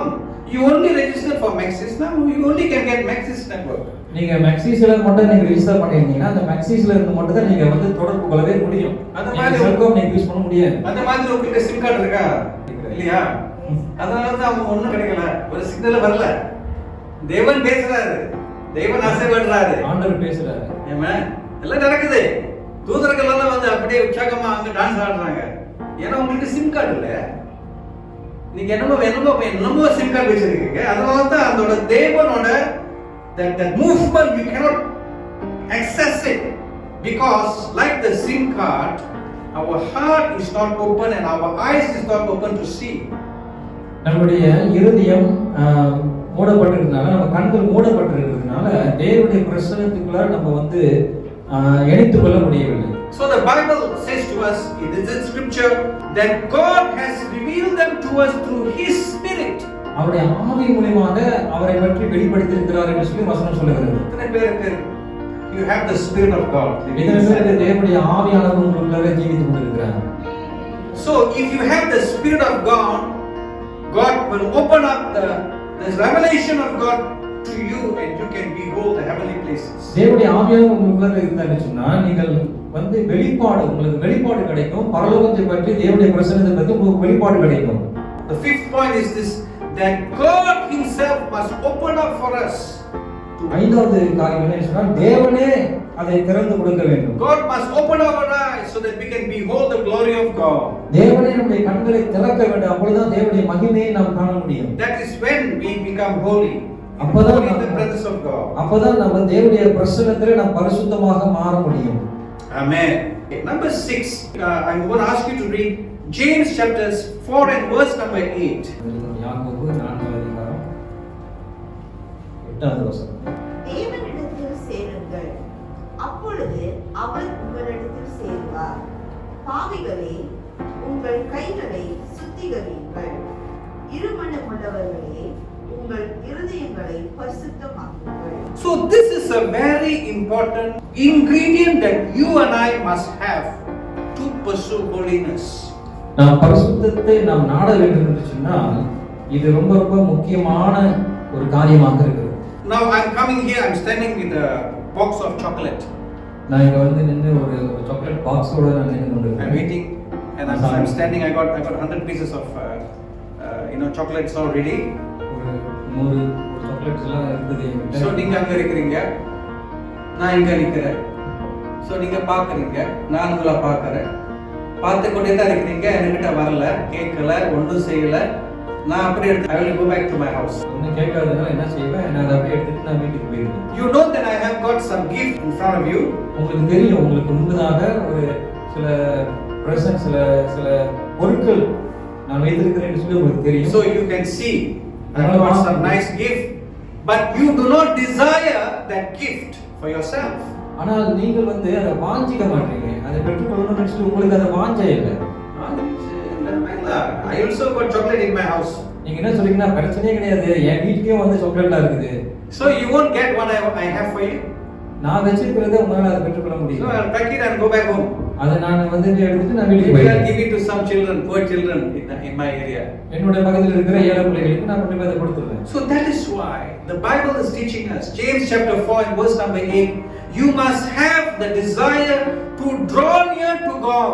அதான் இந்த அதிகாரத்துல பார்க்கிறோம், யாக்கோபு 4:8ல பார்க்கிறோம், நமக்குள்ளார ஒரு வாஞ்சை இருக்கணும். தேவனிடத்துல நெருங்குவதற்கு நமக்கு வாஞ்சை இருக்க வேண்டும் என்று சொல்லி வசனம் சொல்லுகிறது. Do you have the desire for God? உங்களுக்கு எப்படிப்பட்ட வாஞ்சை இருக்கிறதா? So you must desire for the presence of God. It is your choice. You must decide, yes, I want to bring my tambourines. The pastor will say, எத்தனை பேர் வீட்டுல tambourines இருக்கு? நீங்க வந்துட்டு பாஸ்டர் நானும் சேர்ந்து ஆடுறேன். உங்களுக்கு வாஞ்சை இருக்கா? ஏன் வாஞ்சை இல்லை? ஆசை இருக்கா? ஏன் ஆசை இல்லை? Pastor is not going to tell you, oh, going to SMS group. Anybody got tambourines, bring to the church னு சொல்ல மாட்டாங்க.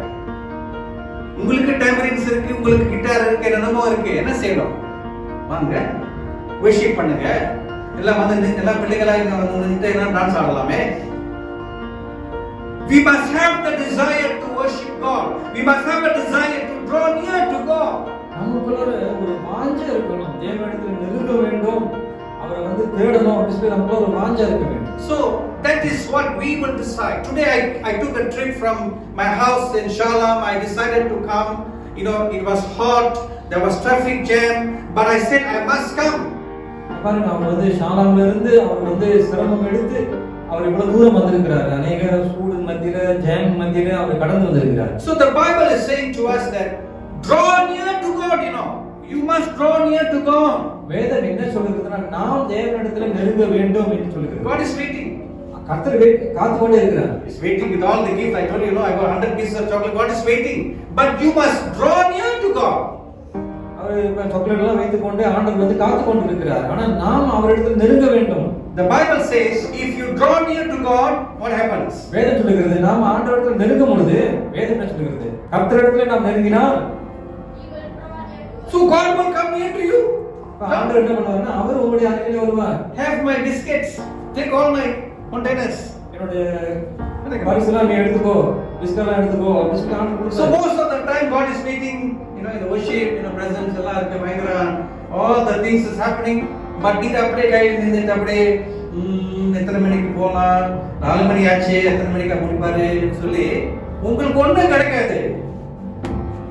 Because you must come to God. ஆண்டவரே என்னை தொடும் ஆண்டவரே, நீங்க ஆண்டவரிடத்தில் வர வேண்டும்.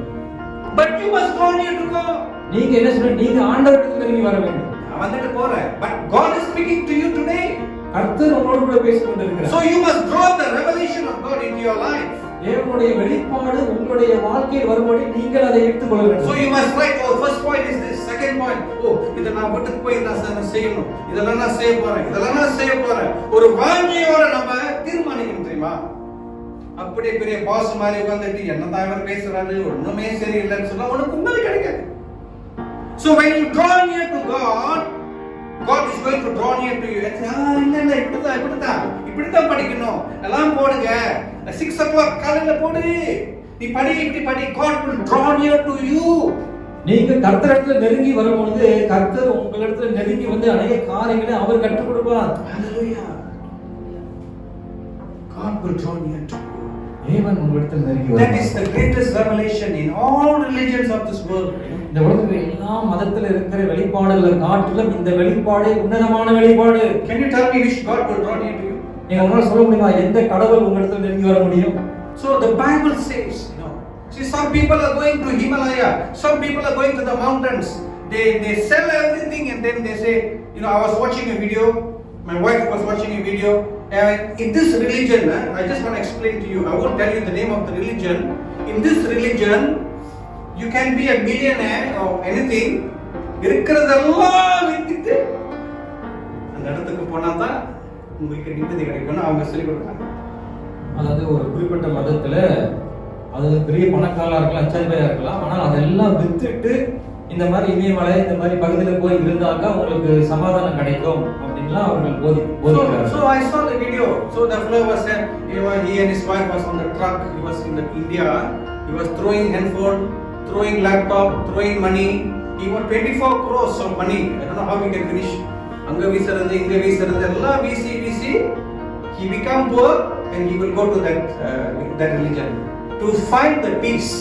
சமாதானத்துக்காக அந்த மனிதன் வந்து லட்சக்கணக்கான பணத்தை சொத்தையும் வந்து என்ன பண்ணிட்டாரு, எல்லாத்தையும் தூக்கி எல்லாத்தையும் கொடுத்துட்டு வீசிட்டு அந்த சமாதானத்துக்காக அவரு போயிட்டாரு. உங்களுக்கு அவ்வளவு க்ளோஸ் இருந்தா நீங்க அப்படி செய்வீங்களா? உங்களுக்கு ஒரு லட்சக்கணக்கான பணம் இருந்தா நீங்க அப்படி செய்வீங்களா? 24 crores எனக்கு தெரியாது. Time. Millions. It's millions of dollars. But they want the peace. ஆனால் அவர்களுக்கு அந்த சமாதானம் வேணும் தெரியுமா? So bank அப்படியே எல்லாமே காசு இறக்கி பெரிய பெட்டியில வந்து கொடுக்குறாங்க மக்களுக்கு. Because why? I don't know whether they are searching for God, but they say I want peace னு சொல்லி அந்த மதம் சொல்லி கொடுக்கிறதுல. அந்த சமாதானத்துக்காக இதெல்லாம் அவங்க செய்யறாங்க. But I don't know whether they are going to get God. சமாதானத்துக்காக அவர்கள் செய்கிறார்கள், ஆனால் தேவனை அவர்கள் கண்டடைவார்களா என்று எனக்கு தெரியும். ஒரு கிராமத்துல ஒரு இடத்துல போய் எல்லாம் வாழ்ந்து சொந்தமா ஒரு மகன் இல்ல அப்பா இல்ல பிள்ளைன்னு சொல்லி ஒரு கிராமத்துல போய் அவங்க வாழ்ற போறாங்க. எதுக்காக? சமாதானத்துக்காக. But don't know whether they find God. I don't know. அவங்க கடவுளை கண்டு அடைவார்களா என்று எனக்கு தெரியாது. But here the Bible is saying, வேதம் சொல்லுகிறது, when you draw near to God, God is going to draw near to you. தேவனிடத்தில் நீங்க நெருங்கும் பொழுது கர்த்தர் உங்களிடத்தில் நெருங்குவார் என்று வேதம் சொல்லுகிறது. So when God draw near to you, what do you want? You want சமாதானம். God will give it to you. தேவன் உங்களிடத்தில் நெருங்கி வந்தால் உங்களுக்கு என்ன தேவை? உங்களுக்கு சமாதானம் தேவையா? அது கர்த்தர் உங்களுக்கு கொடுப்பார். தானே? ஃப்ரீயா இலவசமா கொடுக்கறாரு. அதோட 24 crores தேவையில்லை. நீங்க தான் வரணும் உங்களுக்கு. You must desire. வாஞ்சையோட முன்னுக்கு வரும்போது கர்த்தர் உங்களுக்கு God is going to meet you and bless you. Hallelujah. நீங்க வாஞ்சையோட கூட தேவனுடைய சமூகத்துக்கு வரும்போது கர்த்தர் உங்களை சந்தித்து தேவனே உங்களை ஆசீர்வதிப்பார். ஆமென். ஒரு கை தட்டி கர்த்தருக்கு நன்றி சொல்லலாம். என்ன ஒரு விசுவாசம் இது. தேவனே உங்களுக்கு தேவன் பூமி படைத்த தேவனே உங்களை தேடி வராங்க. Hallelujah. Praise God for that. I want to share with you scripture number 7. ஏழாவது வசனத்தை எடுத்து நான் பகிர்ந்து கொள்ள போகிறேன். Can one of you read Revelation 3 and verse number 20? இதோ வாசற்படியிலே நின்று தட்டுகிறேன். ஒருவன் என் சத்தத்தை கேட்டு கதவை திறந்தால் அவனிடத்தில் நான் பிரவேசித்து அவனோடே போஜனம் பண்ணுவேன். அவனும் என்னோடே போஜனம் பண்ணுவார். Hallelujah. This whole religion of Christianity is all about God's fellowship with man. அது இந்த கிறிஸ்தவத்தோடைய முழு உபதேசம் என்றால் என்ன அப்படி சொன்னா, கடவுள் மனிதனோடு கூட உறவாடக்கூடிய ஒரு விஷயம். Maybe some of you are going through some challenges, trials in your life. நீங்க அநேகர்கள் வருவீர்கள், அநேகர்கள் உங்க வாழ்க்கையில ஒருவேளை அநேக சவால்களையும் போராட்டத்தையும் நீங்க சந்தித்து கொண்டிருக்கலாம். So when you have trouble, you come to God. உங்களுக்கு பிரச்சனை இருக்கும்போது நீங்க தேவனிடத்தில் வருவீர்கள். But I want to let you know, God is calling you to come to Him. ஆனா நான் வந்து உங்கள்கிட்ட சொல்றேன், கர்த்தர் என்ன சொல்றாருன்னா, நீங்கள் அவரிடத்தில் வர வேண்டும் என்று சொல்லி ஆண்டவர் உங்களை அழைக்கிறார். The reason why you are here today is because God put a desire in your heart. You knew about the church, you knew about the pastor. Maybe the pastor contacted you, but it was God's design that you come to this church. இது தேவனுடைய சித்தம் நீங்கள் இந்த சபைக்கு வந்திருக்கிறது. So the Bible is saying, இப்ப நம்மளோட வீட்டுக்கு வரேன். So I am standing at the door. கதவுக்கு வந்து நின்னு, அங்கிள் டிங் டிங் டிங் டிங் டிங் அங்கிள் டிங் டிங் டிங், நீங்க எங்க இருக்கீங்க? வீட்டுக்குள்ள தான் இருக்கீங்க. நீங்க என்ன செய்யலாம்? இவரா? ஐயோ ரெண்டா? You suppose open the door. ஐயோ அவரா? ஐயோ ஓடி போய் ஒளிஞ்சி. See, the Bible says உங்களோட இதயத்துல ஒரு ஒரு ஒரு கதவு மாதிரி இருக்கு தெரியுமா? That's the door of your heart. வேதம் சொல்லுகிறது நம்முடைய இருதயத்துல கதவு இருக்கிறது என்று சொல்லுகிறது. அந்த கதவோட கூட்டு நீங்க தான் வச்சிருக்கீங்க. Jesus is knocking at your door. இயேசு உங்க கதவை தட்டுகிறார். அதனால தான் உங்களுக்கு சில நேரத்துல காலையில 4 o'clock நீங்க எழுந்துறீங்க. எப்படி இருக்கா? சில நேரத்துல 6 o'clock. ஐயா, ஐ get up. Sometimes God wakes you up in the morning, you know. சில வேளையில கர்த்தர் நம்மை காலையிலே ஆண்டவர் எழுப்புகிறார். ஓ பரவாயில்லை, நான் உட்கார்ந்து பைபிள் படிக்கிறேன். So God wants to meet with you. வேதத்தை உட்கார்ந்து நான் வாசிக்கிறேன் அப்படி சொல்லி போது வாஞ்சிக்கணும். So the point is this, you know. உங்களோட பக்தியால நீங்க கர்த்தரை பார்க்க முடியாது தெரியுமா? எத்தனை பேர் சொல்ல நான் பக்தி இல்ல அது குப்பை. தேவன் உங்களை தேடுறார் தெரியுமா? God is knocking at the door every morning. You are supposed to read the Bible. So Bible படிச்சிட்டீங்களா? ஒரு இது குரல் வரும். பைபிள் படிக்க நேரமா இது? God is speaking to you, you know. God is constantly knocking at the door of our heart. தொடர்ந்து கர்த்தர் நம்முடைய இருதயத்தின் கதவுல நின்று ஆண்டவர் பேசிக் கொண்டிருக்கிறார். But what do we do? நாம் என்ன செய்கிறோம்? What do you do first thing after you get up in the morning? All like that.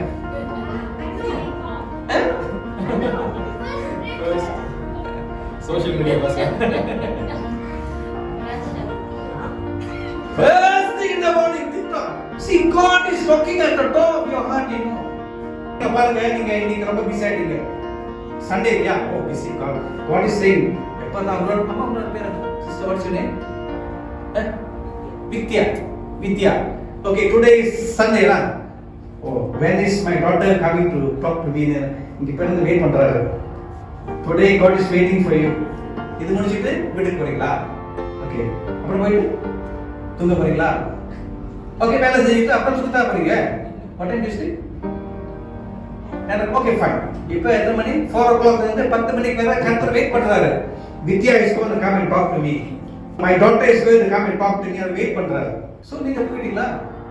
காலையில எத்தனை மணிக்கு எழுந்துறீங்க? பரவாயில்ல, சொல்ல வேண்டாம். 4 o'clock, 3 o'clock. My daughter is going to come and talk to me சொல்லி கர்த்தர் பார்த்து கொண்டே இருக்கிறாரு. தெரியுமா? When is my daughter going to come and talk to me? கர்த்தர் வெயிட் பண்ணிட்டே இருக்கிறாரு. God is waiting for you, watching you when you are sleeping. When you going to talk to me? What I'm saying. Then what do you do when you wake up? Maybe you forget God and maybe you're frying some breakfast for your family. I'm saying. Maybe you are you're preparing breakfast for your children, packing the children to school. But God is saying, where is my daughter? Today morning, no time of fellowship. My daughter didn't come and see me. ஆண்டவர் வந்துட்டு அங்கேதான் காத்து கொண்டு உங்களை எதிர்பார்த்தே கொண்டு இருக்கிறாரு. மகள் வந்து என்னோட பேசுவாளா அப்படின்னு சொல்லி எதிர்பார்த்து கொண்டே இருக்கிறாரு. ஆனா நம்ம என்ன பண்றோம், நம்ம வந்து அநேக காரியத்துல நம்ம ரொம்ப பிஸியா இருக்கிறோம். சாப்பாடு ப்ரிப்பேர் பண்றோம், பஸ்ஸில் ப்ரிப்பேர் பண்றோம், வேலைக்கு போகிறோம், பல காலத்துல நம்ம பிஸியா இருக்கிறோம். ஆனால் ஆண்டவர் எதிர்பார்த்து கொண்டே நிற்கிறாரு, மகள் என்னோட பேசுவாளா அப்படின்னு சொல்லிட்டு. அதுதான் கதை. நீங்க இயேசுவோட பிள்ளையா இருந்தா அதுதான் கதை. Every day, every night, through the rest of your life until you die to be Jesus. நீங்க வாழ்நாள் முழுவதும் நீங்க மரித்து நீங்க இயேசுவை சந்திக்கிற வரைக்கும் God is waiting to talk to you. ஆண்டவர் உங்களோடு கூட பேசும்படியாக காத்து கொண்டே இருக்கிறார். ஒரு கை தட்டி கர்த்தருக்கு மகிமை கொடுப்போம். He loves you and he wants to talk to you. அவர் உங்களை நேசிக்கிறார், அவர் உங்களோடு பேசும்படி வாஞ்சிக்கிறார். And whatever time of the day, whenever you think that you should talk to God, open the Bible or just pray and connect to God your Father. எப்போது நீங்க பேசணும்னு தோணுதோ நீங்கள் ஆண்டவரோடு கூட வேதத்தை வாசிக்கலாம். நீங்கள் ஜெபத்தின் மூலமாக நீங்க தேவனோடு கூட நீங்க தொடர்பு கொள்ளலாம். So this is part of holiness, that it is God's invitation, it is his desire to fellowship with you. இது வந்து ஒரு பரிசுத்தம். இது தேவன் கர்த்தரே வந்து ஒரு ஆண்டவரை வாஞ்சிக்கிறார். நம்ம வந்து ஆண்டவரோடு கூட ஐக்கியம் பண்றதுக்கும் அவரோடு கூட உருவாடுறதுக்கும் ஆண்டவரே வாஞ்சிக்கிறார். Amen. Is that a good news? That our Father who created us, the heaven and the earth, and one day you and I, we will meet God in heaven and say, God, hey, come. I prepared for you mansion with me for the rest of your life. And finally, I want to tell you the last point for this message. It's taken from 1 Peter 1 and verse number 16. உங்களை அழைத்தவர் பரிசுத்தராய் இருக்கிறது போல நீங்களும் உங்கள் நடக்கைகள் எல்லாவற்றிலேயும் பரிசுத்தராய் இருங்கள். So you are telling me, Pastor, why Pastor? நீங்க வந்தீங்க எல்லாம் பேசுறீங்க. Why are you talking about holiness? What is the reason for holiness? நினைக்கலாம், ஏன் இந்த போதகர் வந்து ஏன் இந்த பரிசுத்தத்தை பத்தி பேச வேண்டும், பரிசுத்தத்துக்கு காரணம் என்ன, ஏன் இதை பத்தி பேச வேண்டும்? 1 point, 2 point, 3 point, ஐயோ எத்தனை பாயிண்ட் இருக்கு. So you are saying, why am I supposed to be holy? சில பேர் கேட்கலாம், சில பேர் கேட்கலாம், ஏன் நான் பரிசுத்தமாக நான் இருக்க வேண்டும் என்று சொல்லி. Because God wants you to be holy. The Bible says, be holy for I am holy. ஏனென்றால் வேதம் சொல்லுகிறது, நான் பரிசுத்தமாக இருப்பது போல் நீங்களும் பரிசுத்தமாக இருக்க வேண்டும் என்று சொல்லி. There is no other way, because God demands that you become holy. வேற ஒரு வழியே கிடையாது. கர்த்தரே அதை வந்து கேட்கிறார், எதிர்பார்க்கிறார் ஒரு காரியம். Because God knows that you are living in different situations, you are struggling with your life, you are struggling with sin and all the different challenges in your life, and God wants to embrace you. ஆண்டவருக்கு தெரியும் நீங்க உங்களுடைய சூழ்நிலை, நீங்க எப்படி வாழ்ந்துட்டு இருக்கீங்க, நீங்க எந்தபடியான பாவத்துல இருக்கீங்க, இதெல்லாம் கர்த்தருக்கு தெரியும். That is why God wants you to be holy, because he wants to bless you. அதனால தான் ஆண்டவர் வந்துட்டு நீங்கள் பரிசுத்தமாக இருக்க வேண்டும் என்று சொல்லி கர்த்தர் வாஞ்சிக்கிறார். அதன் மூலமாக தேவன் உங்களை ஆசீர்வதிப்பார். That is why, no other reason. வேற ஒரு காரணமே கிடையாது. God is not like some bad master and asking you to do this and that. ஆண்டவர் வந்து மத்த ஆளுங்கள் போல அவர் இல்லை. அதாவது நீங்கள் இதை செய்ய வேண்டும், அதை செய்ய வேண்டும், இதெல்லாம் கருத்து கேட்க கிடையாது. In certain religion or in certain communities, you have to do that, you have to do that, you have to do this. You keep on doing so many things to satisfy their requirement. நீங்க சில மதத்துல பார்த்தீங்கன்னு சொன்னால் அவர்கள் சில கோட்பாடுகளை கொடுப்பார்கள், அதை பின்பற்ற வேண்டும், இதெல்லாம் செய்தால்தான் நீங்கள் வந்து பரிசுத்தமாக இருக்க முடியும் அப்படின்னு சொல்லி சில கட்டளைகளை கொடுத்து அவர்களை என்ன செய்வாங்கன்னாக்க ஃபோர்ஸ் பண்ணுவாங்க. So God is a God of love. அந்த கடவுள் வந்து அன்பானவர். God is saying to you, when you be holy, God is going to seek after you and you are going to seek Him. ஆண்டவர் சொல்றார், நீங்கள் பரிசுத்தமாக இருந்தீர்கள் என்று சொன்னால் அவர் உங்களை நாடி வருவார், நீங்கள் அவரிடத்தில் நாடி போக முடியும். When you become holy, your life will change. Can you say amen? நீங்கள் பரிசுத்தமாக நீங்க இருந்தீங்கன்னு சொன்னா உங்களுடைய வாழ்க்கை மாறி இருக்கும். Hallelujah. Hallelujah. Then your students say, are you sure, Pastor? How will my life become changed? நீங்க கண்டிப்பா சொல்ல முடியுமா பாஸ்டர், எப்படி என் வாழ்க்கை மாறிடுமா? பரிசுத்தம் and my life என்ன சம்பந்தம்? பரிசுத்தத்துக்கும் என்னுடைய வாழ்க்கைக்கும் என்ன சம்பந்தம்? நான் வெங்க வேலை செய்யலாம், கீழாக்கு நான் வேலை செய்யறேன், நான் வண்டி ஓட்டுறேன், என்ன ஹோலினஸும் என் வேலை என்ன சம்பந்தம் நீ கேட்கலாம். பரிசுத்தத்துக்கு என்னுடைய வேலைக்கு என்ன சம்பந்தம் என்று சொல்லி நம்ம கேட்கலாம். சம்பந்தம் இருக்கா? சம்பந்தம் இருக்கா? சொல்லுங்க. எப்படி சம்பந்தம்? ஏன்னா பரிசுத்தம் சர்ச்சில் தானே. இது முடிச்சுட்டு நீங்க வீட்டுக்கு தான் போறீங்க. அப்புறம் பரிசுத்தமும் உங்களோட வாழ்க்கைக்கு சம்பந்தம் இருக்கா? எப்படி இருக்கு? When you drive the car, pray. You see, God is involved in every areas of your life. ஆண்டவர் வந்து எல்லா உங்களுடைய வாழ்க்கையில எல்லா பகுதியிலும் ஆண்டவர் பங்கு பெற்றிருக்கிறார். Holiness is about God. பரிசுத்தம் என்று சொன்னால் அது தேவனுக்குள்ள காரியம். When you become God's child and when you become holy, you adopt the nature of God in your life. நீங்கள் தேவனுடைய பிள்ளையாக நீங்கள் ஆகும்போது நாம் பரிசுத்தமாக ஆகிறோம். அது மட்டுமல்லாமல் தேவனுடைய சுபாவங்களை நாம் அதை எடுத்துக்கொள்கிறோம். What did I tell you? What is the meaning of holiness? Can one of you tell me? பரிசுத்தம் என்றால் என்ன அர்த்தம்? When you set apart your life to God. அதாவது தேவனுக்காக உங்களுடைய வாழ்க்கையை நீங்கள் வந்து வேறு பிரித்து. For example, you come from a violent environment. Example, you are people in your community, they are fighting, they are killing each other. ஒருவேளை வந்து நீங்க வந்து ஒரு சண்டை போடுகிற ஒரு குடும்பத்திலிருந்து நீங்க வந்திருக்கலாம். So you will become another சண்டைக்காரன்.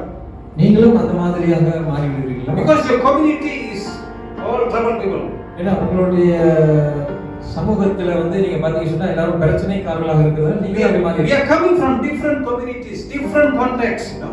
நம்ம ஒரு வேற கம்யூனிட்டி வேற சமூகத்திலிருந்து வந்திருக்கிறோம். So when you become a child of God from this community of this rowdy people, you become a child of God. What happens to you?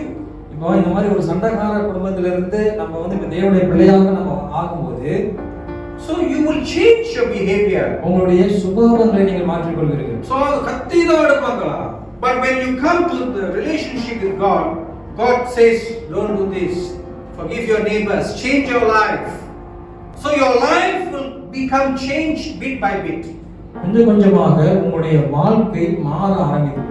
And then you learn to pray in the name of Jesus. இயேசுவின் நாமத்திலே நீங்கள் ஜெபிக்க ஆரம்பிக்கிறீர்கள். So when some people come with all the problems, what do? You pray, Lord, Devane and protect me, Lord, from all these gangsters. சில ஆட்கள் வந்து அவர்கள் வந்து உங்களை அடிக்கும்படி வரும்பொழுது நீங்க என்ன செய்வீங்க? நீங்க ஆண்டவரிடத்துல ஜெபம் பண்ணுவீங்க, ஆண்டவரே என்னை பாதுகாத்துக்குங்க. So when you become a child of God from the different communities, different backgrounds, your life will change slowly. வித்தியாசமான பின்னணியிலிருந்து குடும்ப பின்னணியிலிருந்து நீங்க வந்திருந்தாலும் நீங்க தேவனுடைய பிள்ளையாக நீங்க மாறும் பொழுது உங்களுடைய வாழ்க்கை மாறிடும். When your life changes, what happens to you? உங்க வாழ்க்கை மாறினால் உங்களுக்கு என்ன நடக்கும்? Tell me, what happens to you? உங்களுக்கு என்ன நடக்கும்? You will have peace. You will have a life of peace. உங்களுக்கு ஒரு சமாதானமான ஒரு வாழ்க்கை. When you go to school, you will study. When you go to work, you will be a good worker. You will not cause trouble in the workplace. Your life will change bit by bit. நீங்க பள்ளிக்கூடத்துக்கு போகும்போதும் நீங்க வேலை செய்கிற இடத்துலயே உங்களுடைய வாழ்க்கை கொஞ்சம் கொஞ்சமாக மாற ஆரம்பிக்கும். So when that happens, people see, hey, this is a good person. இது மாதிரி நடக்கும்போது மற்றவர்கள் பார்க்கும்போது ஒரு நல்ல மனிதன் அப்படின்னு சொல்லுவாங்க. So in your workplace, God will bless you. The boss will say, "Never mind, you will take the promotion. You become the supervisor, or you become a mandor, or you become the manager, or something like this." வேலை செய்கிற இடத்துல உங்களுடைய முதலாளி உங்களை பார்த்து சில பொறுப்புகளை அவர் உங்களுக்கு கொடுப்பார். And so your life will be attractive to other people in this world. உங்களுடைய வாழ்க்கை வந்து மற்றவர்களை பார்க்கிற மாதிரி ஒரு நீங்கள் அப்படியே கவர்ந்திருப்பீர்கள். And so that is why God is saying to you today, ஆகையால் அதான் ஆண்டவர் இன்னைக்கு உங்களை பார்த்து சொல்லுகிறார், in this church, new life in Christ Bukit Beruntung, be holy. பரிசுத்தமாய் இருங்கள். Amen. The God is talking to you this message. இந்த செய்தி மூலமாய் கர்த்தர் நம்மோடு கூட பேசுகிறார். Amen. God wants changes in your life. உங்களுடைய வாழ்க்கையில மாறுதல் வேண்டும் என்று சொல்லி ஆண்டவர் வாஞ்சிக்கிறார். God wants you to change the way you think and act. நீங்க நினைக்கிறதும் உங்களுடைய செயல்பாடுகளையும் மாற்றம் வேண்டும் என்று சொல்லி ஆண்டவர் வாஞ்சிக்கிறார். God desires for a fellowship with you. ஆண்டவர் உங்களோடு கூட ஒரு ஐக்கியம் வைக்க வேண்டும் என்று சொல்லி வாஞ்சிக்கிறார். God desires to bless you. ஆண்டவர் உங்களை ஆசீர்வதிக்கும்படி கர்த்தர் வாஞ்சிக்கிறார். Amen. How good God is. நம்ம ஆண்டவர் எவ்வளவு நல்லவராக Can we இருக்கிறார். give a clap offering and thank God? So we're going to stand up and we want to just take some time to rededicate our life to God. எழுந்து நின்று மறுபடியுமாக நம்முடைய வாழ்க்கையை கர்த்தருக்கு நாம் அர்ப்பணிப்போமாக. This is the time that you will take to say, Lord, help me, Father. இதுதான் ஒரு தருணம், ஆண்டவரே எனக்கு உதவி செய்யுங்க என்று சொல்லக்கூடிய ஒரு தருணம். God, I need you in my life. ஆண்டவரே என் வாழ்க்கைக்கு நீங்க தேவை. I want to be better. I want to be a child of God. ஆண்டவரே நான் வந்து தேவனுடைய பிள்ளையாக நான் மாற I want to வேண்டும். love you once again, நான் Father. மறுபடியும் நம்மை நேசிக்க வேண்டும். And so I rededicate my life to you, Father. மறுபடியும் என்னுடைய வாழ்க்கையை நான் வந்து அர்ப்பணம் பண்ணுகிறேன். Hallelujah.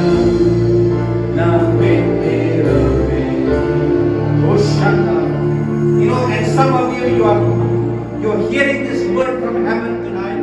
இந்த வார்த்தையை நீங்கள் பரலோகத்தில் இருந்து நீங்கள் கேட்கிறீர்கள். That's a call that comes to you this evening. That God wants to minister to you today. ஆண்டவர் உங்களுக்கு ஊழியம் செய்யும்படியாய் கர்த்தர் வருகிறது. God is calling you back to you. Calling you ஆண்டவர் back to you. மறுபடியும் கர்த்தர் அவரிடத்துல கூப்பிடுகிறார். And God is saying to you that there are some things that you need to change. ஆண்டவர் சொல்லுகிறார், ஏதோ ஒன்று உங்களுடைய வாழ்க்கையை நீங்கள் மாற்ற வேண்டும் என்று. And so I want to encourage you to not challenge the voice of God. நான் வந்து உற்சாகப்படுத்துகிறேன், தயவு செய்து கர்த்தருடைய வார்த்தையை எதிர்த்து நிற்காதீர்கள். Don't take it for granted. நீங்கள் அதை வந்து சும்மா எண்ணி விடாதீர்கள்.